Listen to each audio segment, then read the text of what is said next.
आपण समस्ते जानिचंती जे किछि दिन तळे माननीय बिजू जनता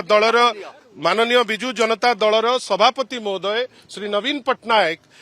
डिसिप्लिनरी एक्शन नेले सनातन महाकूट एवं श्री अरविंद महापात्र विरुद्ध रे आपण निजे जानिचंती जे दल विरुद्ध रे चक्रांत करी ए दुई जन नेता तांकु सस्पेंड करा जायछि करप्ट प्रैक्टिसेस एवं जेहेतु से माने ट्रेटर तांको विरुद्ध रे एक्शन निया जायछि। आज पाटकुरावासी आसुचंती जो माने दल को भल पांती जो माने नवीन बाबू को भल पांती जो माने ओडिशा को भल पांती सी आज आसुचंती सी एठी माननीय सभापति सांगे भेटिबे तांको सांगे इंटरैक्ट करिवे ता परे आसिकरी आपन सांगे वार्तालाप करिवे। कोन आलोचना को